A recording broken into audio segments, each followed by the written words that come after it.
जबलपुर और दक्षिण भारत के पर्यटक स्थल बैलेंसिंग रॉक के बारे में तो आपने सुना ही होगा, या हम्पी के बारे में तो जानते ही होंगे। कुछ दिन पहले ही चीन के राष्ट्रपति और प्रधानमंत्री हम्पी में मिले थे। यहाँ बैलेंसिंग रॉक्स को किस तरह विकसित किया गया यह देखा जा सकता है। लेकिन आपको पता है, ऐसे ही बैलेंसिंग रॉक छत्तीसगढ़ में भी मौजूद है। छत्तीसगढ़ का कांकेर, जो सुंदर पहाड़ियों से घिरा हुआ है। इन सुंदर पहाड़ियों में दिखने वाले चट्टानों की अपनी एक अलग विशिष्टता है।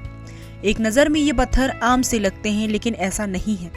छोटे पत्थरों के ऊपर बड़ी चट्टान लटकी हुई है, तो कहीं बड़े पत्थरों में छोटे पत्थर लटके हुए हैं। ऐसा प्रतीत होता है कि पत्थर गिरने ही वाला है। यकीन करना मुश्किल होता है जब तेज आंधी और तूफान भी इन पत्थरों को टस से मस नहीं कर पाते। ये बैलेंसिंग रॉक्स ही हैं जिन्हें शायद छत्तीसगढ़ के लोग तक नहीं जानते हों। पत्थर जो है ऐसे लटक रहे हैं जैसे लगता है कि कभी भी गिरेगा। यानी छोटे से बड़े पत्थर के ऊपर छोटे पत्थर के ऊपर बड़ा पत्थर लगा हुआ है, लेकिन कभी भी ऐसा लगता है कि गिरेगा। लेकिन वो मैं आज 50 सालों से खुद मैं देख रहा हूँ, लेकिन आज तक वैसे को वैसे ही हैं। तो खास करके सरकार को इस चीज़ को पर्यटक के रूप में ध्यान देना चाहिए। ये बैलेंसिंग रॉक्स ही हैं जिन्हें शायद छत्तीसगढ़ के लोग भी नहीं जानते हैं।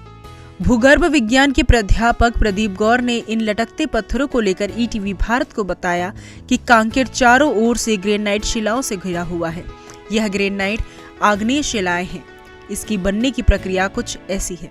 विभिन्न टेक्टोनिक डिफॉर्मेशन के कारण सरफेस के ऊपर रॉक्स आ गई हैं, ग्रेनाइट रॉक आ गई है, और विभिन्न अपर्दन अपक्षय कारकों के द्वारा उनका क्षरण होता है।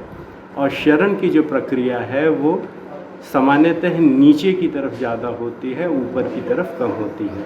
तो जो नीचे की शिलाएं हैं वो विभिन्न कणों से, धूल, मिट्टी, रेत कणों से टकराकर वो जल्दी अपक्षरित हो जाती हैं या उनका क्षरण हो जाता है। और ऊपर की शिलाएं जो हैं वो बड़ी ही आकार में रह जाती हैं। तो ऐसा लगता है कि एक छोटे से बिंदु पर, एक बहुत छोटे से बिंदु पर बहुत बड़ी शिला टिकी हुई है।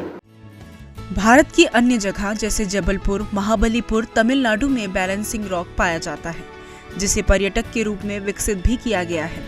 भारत ही नहीं, म्यांमार की गोल्डन रॉक, कोलोराडो, जिम्बाब्वे में बैलेंसिंग रॉक पाए जाते हैं, जो पूरी दुनिया में आकर्षण का केंद्र रहे हैं। बैलेंसिंग रॉक को जिम्बाब्वे का राष्ट्रीय प्रतीक माना जाता है। लेकिन दुर्भाग्य है कि कांकेर जिला मुख्यालय के आसपास पहाड़ियों में स्थित बैलेंसिंग रॉक्स को अब तक पहचान नहीं मिल सकी। कि कांकेर नैसर्गिक सुंदरता के लिए प्रसिद्ध है, लेकिन यहाँ पर यदि पर्यटन की जो हमारे आसपास के ग्रामीण लोग हैं, उन लोगों को इस क्षेत्र में थोड़ा सा विकसित करके रोजगार की संभावनाओं के रूप में भी उसको देखा जा सकता। इन बैलेंसिंग रॉक्स को आसपास के ग्रामीणों के साथ पर्यटक के रूप में जोड़कर रोजगार की संभावनाएं पैदा की जा सकती हैं। लेकिन यहाँ हालात कुछ ऐसे हैं कि पहाड़ों के चट्टानों को चीरकर गिट्टियां निकाली जा रही है। इससे चट्टानों के खत्म होने का भी खतरा मंडरा रहा है। शासन प्रशासन को इस ओर ध्यान देने की जरूरत है। तामेश्वर सिन्हा, ईटीवी भारत, कांकेर।